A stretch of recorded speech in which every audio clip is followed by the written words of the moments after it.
अस्सलाम वालेकुम guys, welcome back to my channel. Guys, आजकल बहुत सारे लोग परेशान हैं यूके की मार्केट को लेके। यहाँ पे अभी पिछले दिनों कुछ बहुत ज़्यादा ले ऑफ्स हुए हैं। बहुत सारे लोगों को उनकी कंपनीज ने निकाल दिया है और जिसकी वजह से वो अभी जॉब ढूंढ रहे हैं और जहाँ यहाँ पे जॉब ढूंढना बहुत ही मुश्किल हुआ हुआ है इस टाइम। तो अभी उसके बारे में भी मेरे पास एक अपडेट है आपके लिए जो मैं नेक्स्ट वीडियो में इंशाल्लाह आपको बताऊंगी। लेकिन आज मैं बात करने वाली हूँ ग्लोबल टैलेंट वीज़ा के बारे में।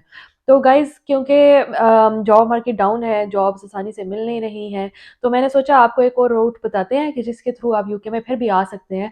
अगर आप एक हाईली स्किल्ड वर्कर हैं, अगर आपके पास कुछ अवार्ड्स वगैरह हैं, कुछ ऐसी चीज़ है प्रूव करने के लिए कि आप एक हाईली स्किल्ड पर्सन हैं, तो आप यूके में आराम से आ सकते हैं। फिर आपके ऊपर कोई रिस्ट्रिक्शन नहीं होगी और फिर यहाँ आके आपको स्पॉन्सरशिप की भी ज़रूरत नहीं है। आप अपनी स्किल की बेस पे यहाँ पे कोई भी काम कर सकते हैं। तो गाइज़, ये जो वीज़ा है ग्लोबल टैलेंट वीज़ा, इसके ऊपर आप लोग यहाँ पे आ सकते हैं अगर आपके पास कोई एक अच्छी स्किल है या आप एकेडमिक्स में अच्छे हैं, आप रिसर्च में अच्छे हैं, आप तब भी इसकी बेस पे यहाँ पे आ सकते हैं। तो गाइज़, इसकी 2 कैटेगरीज़ हैं। एक कैटेगरी ये है कि आपके पास हाई पोटेंशियल है, यानी कि आप एक ऐसे इंडिविजुअल हैं जिसके पास अभी प्रूव करने के लिए बहुत ज़्यादा कोई अवार्ड्स वगैरह नहीं है, लेकिन आपके अंदर पोटेंशियल बहुत हाई है। तो आपको तब भी ये वीज़ा मिल जाएगा और लेकिन इस केस में आपको जो वीज़ा मिलेगा वो 2 इयर्स का मिलेगा। लेकिन अगर आपके पास जो स्किल है, अगर आपके पास उसको प्रूव करने के लिए कोई ख़ास ऐसी ठोस चीज़ मौजूद है, तो जैसे अवार्ड्स हैं आपके पास या आपकी सैलरी बहुत हाई थी, तो इसकी बेस पे आपको जो वीज़ा मिलेगा वो 3 इयर्स का मिलेगा। तो 3 इयर्स यहाँ पे आप अनरिस्ट्रिक्टेड वर्क कर सकते हैं। इसकी रिक्वायरमेंट सिर्फ ये है कि आप लोगों ने ये प्रूव करना है कि आप एक हाई स्किल्ड इंडिविजुअल हैं। तो ये प्रूव करने के लिए आपकी कोई भी फॉर्म हो सकती है, आप किसी भी तरीके से इसको प्रूव कर सकते हैं। जो मेन जो लोग चीज़ यूज़ करते हैं वो है अवार्ड्स। कि आपको अगर कोई अवार्ड मिला है, कोई रिकग्निशन मिली है, किसी कॉन्फ्रेंस में आप गए हैं जहाँ पे आपने जाके प्रेजेंट किया है कुछ, या आपकी कंपनी ने आपको कोई अवार्ड्स दिए हैं, या आपकी कम्युनिटी में आपको कुछ अप्रिसिएशन मिली है, और अगर आपके पास उसका कोई सबूत मौजूद है, तो वो अगर आप बताएँगे लोगों को, उसका सबूत इकट्ठा करके इनको बताएँगे, तो ये आपको वीज़ा दे देंगे। तो यहाँ पे जो मेन इम्पोर्टेंट पॉइंट है वो ये है कि आपको जो स्पॉन्सर चाहिए वो आपको कोई कंपनी स्पॉन्सर नहीं करेगी। एक स्पॉन्सरिंग बॉडी होती है यहाँ यूके में, जो हर फील्ड की अलग-अलग होती है। ये आपको जाके सर्च करना पड़ेगा कि आपकी फील्ड के हिसाब से कौन-सी ऐसी स्पॉन्सरिंग बॉडी है। तो ये एक ऑर्गेनाइजेशन होती है जो कि आपको वेट करती है, चेक करती है कि आपका जो एक्सपीरियंस है या आपके जो अवार्ड्स हैं या जो भी आपकी चीज़ है कि क्या वो आपकी फील्ड से रिलेटेड है या नहीं है, और क्या उसकी बेस पे आपको वीज़ा मिलना चाहिए या नहीं मिलना चाहिए।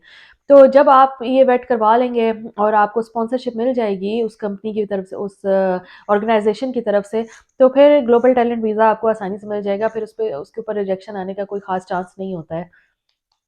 तो गाइस, जैसा कि मैंने कहा कि आप लोग अपने अवार्ड्स शो कर सकते हैं या एप्रिसिएशन लेटर्स शो कर सकते हैं, या अगर आप किसी कॉन्फ्रेंस में गए हैं तो आप उसका बता सकते हैं। इसके अलावा एक और चीज़ भी है कि जो आप बता सकते हैं, वो ये है कि जैसे अगर फ़र्ज़ करें आप पाकिस्तान में काम करते रहे हैं, 5 साल काम करते रहे हैं और आपकी जो सैलरी थी वो एवरेज लोगों से ज़्यादा थी। आप एवरेज लोगों से हाई सैलरी पे काम करते रहे हैं, तो अगर आप इस चीज़ को प्रूव कर सकते हैं कि आप हाई सैलरी कमांड कर रहे थे, तो ये भी आपकी आपकी स्किल्स को प्रूव करती है, और ये भी प्रूफ एक ये लोग कंसिडर करते हैं। तो आप लोग इस चीज़ को भी देख सकते हैं। इसके अलावा भी बहुत सारी चीज़ें हो सकती हैं। ये इसके लिए आपको काफ़ी क्रिएटिव होना पड़ेगा, आपको खुद सोचना पड़ेगा कि आपकी कौन-सी ऐसी चीज़ है जो ये प्रूव करती है। जैसे सॉफ्टवेयर इंजीनियर्स अगर हैं तो उनके लिए गिटहब वगैरह भी काफ़ी मैटर करता है। तो ये डिफरेंट फ़ील्ड्स के लिए डिफरेंट है। जैसे मुझे एक लड़की का पता है जो मेरी लास्ट वाली कंपनी में काम करती थी। तो वो एक डिज़ाइनर थी, वेब डिज़ाइनर थी, लेकिन उससे पहले उसका जर्नलिज़्म का एक्सपीरियंस था। तो उसने उस चीज़ को भी बीच में इंक्लूड करवाया कि मेरा क्योंकि जर्नलिज़्म का भी एक्सपीरियंस है और मैं इसी इंडस्ट्री में काम कर रही हूँ, लेकिन आईटी से रिलेटेड काम कर रही हूँ इंडस्ट्री में। तो ये चीज़ जो है उसके लिए काफ़ी फ़ायदेमंद साबित हुई, उसने उसको काफ़ी हेल्प की। तो इस तरह की बहुत सारी चीज़ें हो सकती हैं कि अगर आपने फ़ील्ड चेंज की है, तो क्या जो आपकी पुरानी फ़ील्ड है, वो आपको नई फ़ील्ड में हेल्प कर रही है कि नहीं कर रही है?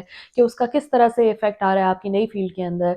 तो इस तरह की भी चीज़ें हो सकती हैं कि जो आप इंक्लूड कर सकते हैं।